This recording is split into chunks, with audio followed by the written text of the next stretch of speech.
യേശുവിന്റെ പുനരുത്ഥാനം. മത്തായി 28, മർക്കോസ് 16, ലൂക്കോസ് 24, യോഹന്നാൻ 20. പെട്ടെന്ന് വലിയൊരു ഭൂകമ്പമുണ്ടായി. കർത്താവിന്റെ ദൂതൻ സ്വർഗത്തിൽ നിന്ന് ഇറങ്ങി വന്നു, കല്ലുരുട്ടി നീക്കി അതിന്മേൽ ഇരുന്നിരുന്നു.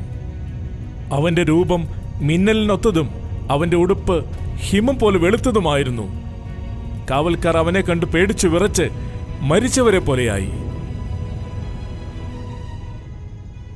അവനെ പൂശേണ്ടതിന് ശബത്ത് കഴിഞ്ഞ ശേഷം മഗ്ദലക്കാരത്തി മറിയയും യാക്കോബിന്റെ അമ്മ മറിയയും ശലോമയും ചെന്ന് സുഗന്ധവർഗം വാങ്ങി.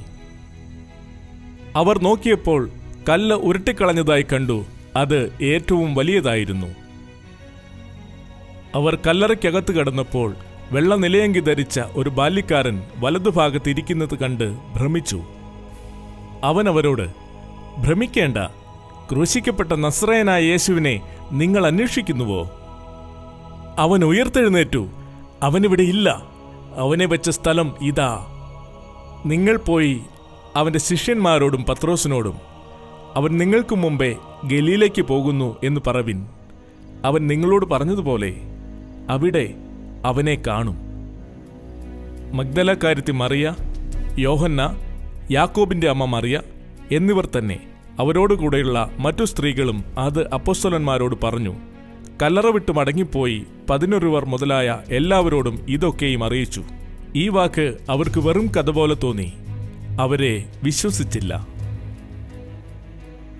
പത്രോസും മറ്റേ ശിഷ്യനും പുറപ്പെട്ടു കല്ലറക്കൽ ചെന്നു. ഇരുവരും ഒന്നിച്ചോടി. മറ്റേ ശിഷ്യൻ പത്രോസിനേക്കാൾ വേഗത്തിലോടി ആദ്യം കല്ലറയ്ക്കലെത്തി.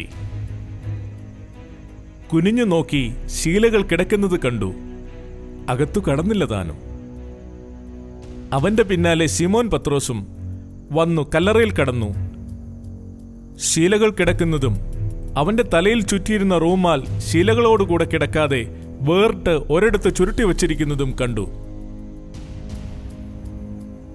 ആദ്യം കല്ലറയ്ക്കലെത്തിയ മറ്റേ ശിഷ്യനും അപ്പോൾ അകത്തു ചെന്നു, കണ്ടു, വിശ്വസിച്ചു. അവൻ മരിച്ചവരിൽ നിന്ന് ഉയർത്തെഴുന്നേൽക്കേണ്ടതാകുന്നു എന്നുള്ള തിരുവെഴുത്ത് അവർ അതുവരെ അറിഞ്ഞില്ല. അങ്ങനെ ശിഷ്യന്മാർ വീട്ടിലേക്ക് മടങ്ങിപ്പോയി.